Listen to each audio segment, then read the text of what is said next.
Number 8 is another regression problem, and this is one where we're going to have to use a quadratic regression. So we're doing yet another regression on the calculator. So if you type in the data into the lists and then find the quadratic regression, then you should get H. So they want us to use H and D. This is going to be H is equal to 0.25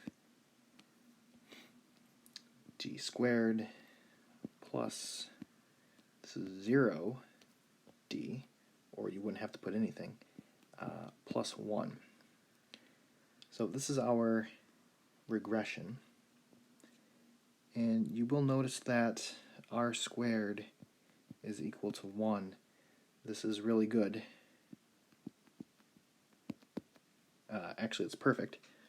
So this is the coefficient of determination. It's very similar to just a r. There is no r in this one, just an r squared.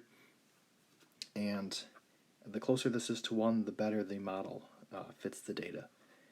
And it can never be negative, so you're always, because you're squaring it, so you're always comparing it to 1, not 1 or negative 1 like we traditionally do with the r. For part B, they want us to graph. So if you graph it on your calculator, it looks kind of like this.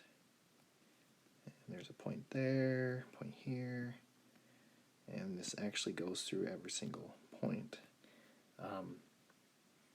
And you'll notice that this doesn't look like a parabola.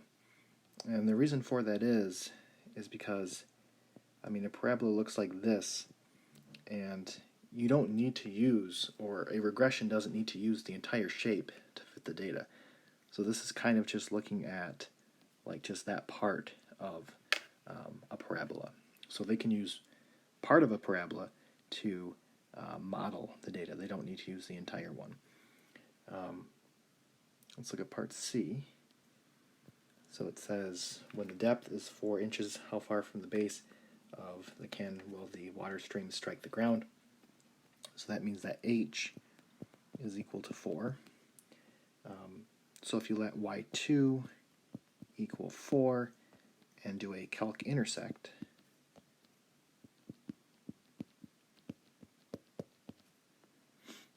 then you should get 3.46 inches.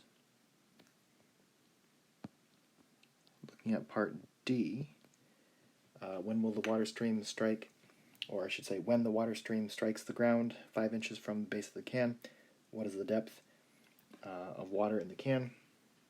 So I'm going to let D equal 5, meaning I want to do a calc value of 5. And I think we're going to run into some issues here because my window's not big enough. So if you expand the window, let's make our x max like 8 and our y max like 8.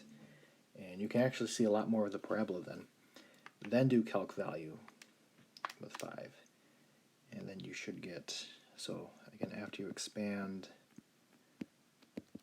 the window and then redo the calc value, you should get 7.25, and that'll be in inches.